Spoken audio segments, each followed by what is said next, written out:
This is Essie Featured.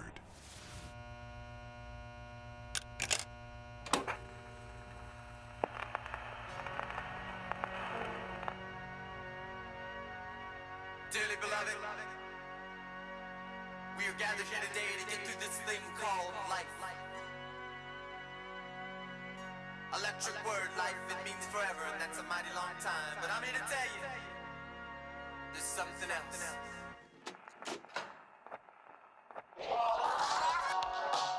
This life,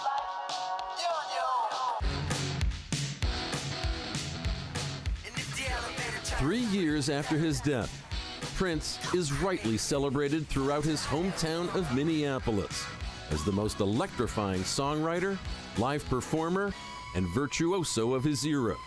But as his fellow musicians learned, and friends here knew, Prince Rogers Nelson had another set of spectacular skills.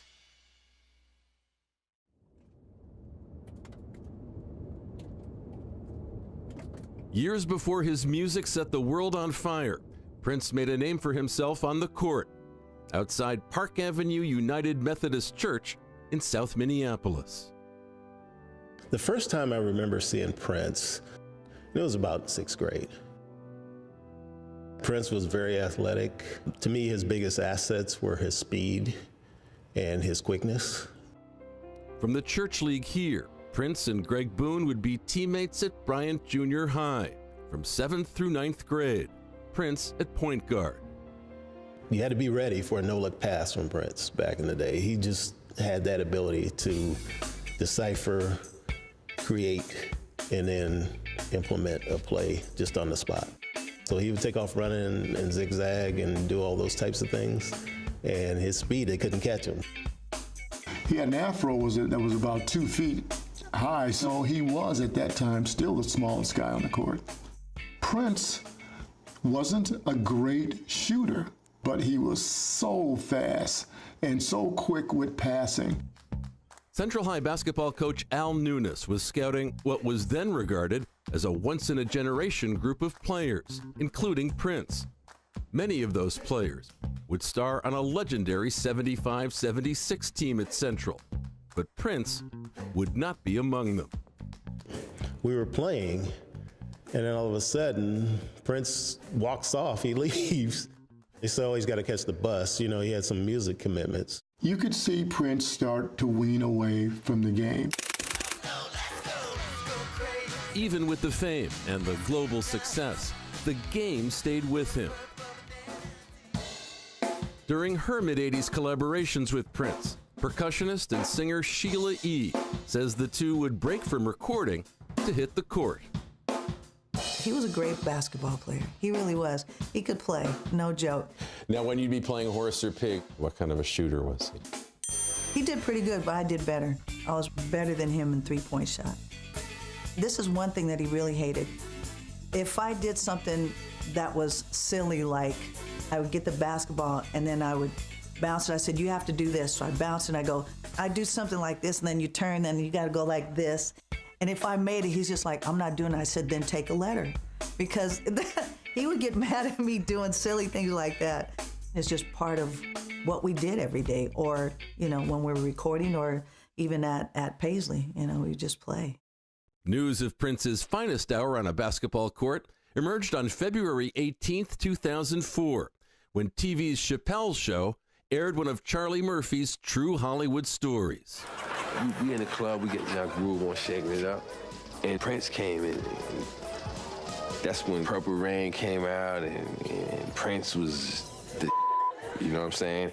The sketch tells the story of an after-hours pickup game back in 1985 that pitted comedian Eddie Murphy's crew versus Prince and his pals. Chappelle's dazzling impression of Prince was pure comedic gold.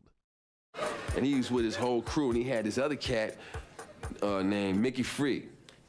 And Mickey Free was like the new cat in Shalimar, that when he joined the group, I heard mad cats like, yo, Shalimar got a new girl in there. It was right on. I laugh even now about it. Guitarist Mickey Free, then with the group Shalimar, suggests a detail that didn't make it into the Chappelle sketch, fueling Prince's fire to get on the court. Eddie Murphy, he brought a big boombox with his new song. Party all the time. Party all the time. Prince is like, I don't have time for that. Let's play basketball. This bores me. Is anyone up for a game of basketball? Just like that. And I was like, what did Prince just say? Because we're in club clothes from the club, right? You were wearing a blouse. Well, I call it a shirt with ruffles, Chris. You know what I'm saying? You know what we're gonna call this? The shirts against the blouse.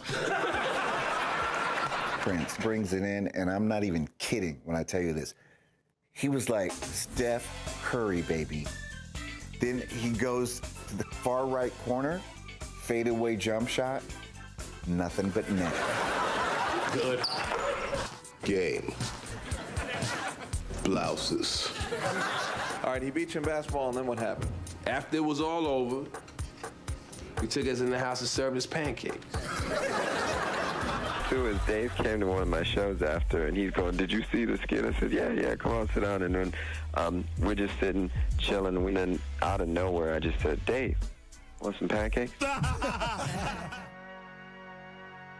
Today, for those who recall him on the court, where his flair and charisma stood out just like they did on stage, looking back, still brings a smile.